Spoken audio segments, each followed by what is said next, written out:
Magandang umaga. Ako nga pala si Police Lieutenant Alcazar. Okay, simulan natin. Alam namin lahat na ikaw ay pumasok sa bahay na nakaraang linggo, di ba? Hindi, wala ko alam dyan. May karapatan ako manahimik. Huwag mo nang gamitin yan. Sagutin mo na lang yung tinatanong ko. Nandun ka o hindi? Hindi nga ako sasagot. Kailangan ko ng abogado ko. Sir, nandito na ako. Sir, hindi niyo po kailangan pilitan ng kliyente ko. May karapatan siya. Counsel, hayaan mo akong magtanong. Bakit may fingerprint sa basag ng salamin? Sino kasama mo? Hindi akin yun. Eh bakit nakita ka sa CCTV? Nakita ka ng kapitbahay.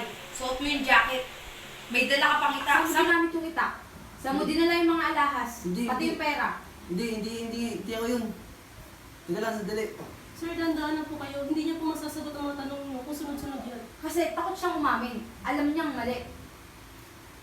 Bakit ka pumasok? Ano? Gusto mong yumaman? O tamad ka lang? Ayaw mong magtrabaho? Saan mo dinala yung pera? Saan mo dinala yung mga alahas na linakaw mo? Sino kasama mo? Oo na. Andun na ako. Satisfied na kayo? Sino mga kasabot mo? Wala ako kasabot, mag-isa lang ako. Ako lang gumawa nun. Eh bakit may nasaktan ka? Hindi ko intention na saktan sila. Nagugutom lang kasi ako, kaya ako nagawa ko yun. Ryan, huminahon ka. Huwag ka magsulita kung hindi ka naman sigurado. Tama na, nasabi ko na lahat. Tama naman lahat ng sinabi nila eh. Mabuti. Gusto na natin lahat ng sinabi mo.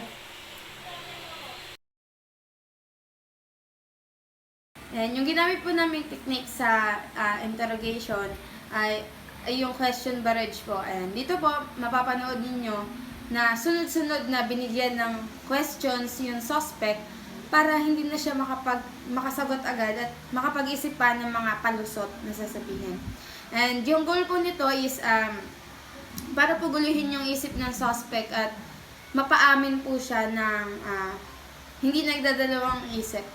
And yung para hindi na rin po siya makapagsinungaling at mawalan siya ng rason para makapagsinungaling. And dahilan para kusang umamin siya at magsabi po ng totoo.